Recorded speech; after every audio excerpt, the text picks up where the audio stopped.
পাড়ার চালু হয় নাই। ওই দেখেন সকালবেলা এখন এই সায়দাবাদে জ্যাম লাগিয়ে গেছে। ছয়টা সায়দাবাদ জ্যাম, মানিকনগর দিয়ে জ্যাম শুরু। মানিকনগর থেকে জ্যাম শুরু। আসছি ভাই বাসা বুবুয়া দেখেন এই অবের মারা মারছি একমাত্র এই গাড়ি গাড়িটায় কিভাবে চাপাই দিল, পিছনের গাড়িটারে লেগুনা গাড়িটারে উঠতে দিল না। এইভাবে ওরা রাস্তায় অ্যাক্সিডেন্ট করে। এই গাড়িগুলো, লোকাল গাড়িগুলো খুবই খারাপ।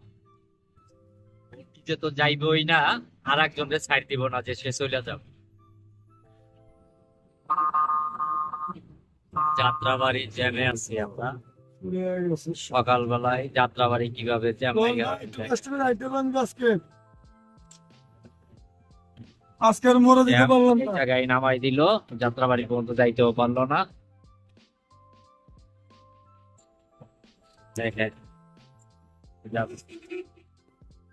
যাত্রাবাড়ি মোড়ে কি জ্যামটা লাইগা রয়েছে, পুরা রাস্তা সিরিয়াল ব্লক, কোনো গাড়ি আগাইতে আছে না, চতুর্মুখী জ্যাম লাগাই দিয়ে দিচ্ছে। সকালবেলা এই ভোরবেলা এই পরিস্থিতি, দিনের বেলা কি মনে করেন? এই সকালের চিত্র যাত্রাবাড়ির, যাত্রাবাড়ির অবস্থা এত খারাপ অবস্থা হয়ে যাত্রাবাড়ি ঘুরে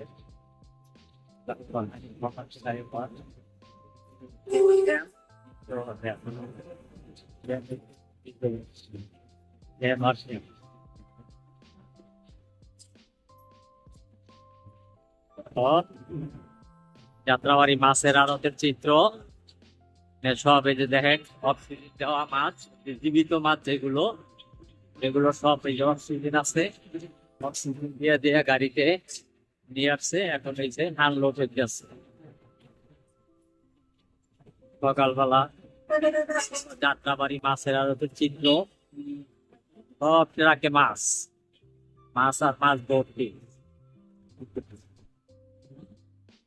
যে পাইকাররা মাল কিনতেছে, কিনে এই যে ভ্যান গাড়িতে লোড দিচ্ছে, কেউ শাক ধুইতেছে।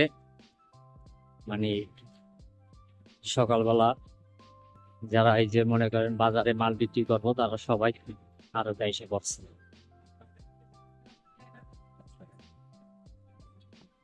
এই যে আপনার দেশের শাপলা,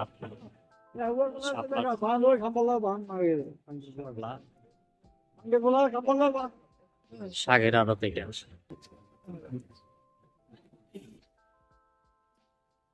কাঁঠালের আড়ত, এখানে কাঁঠাল পাইকারি বিক্রি হয়। কাঁঠাল এখন কম, সিজন শেষ।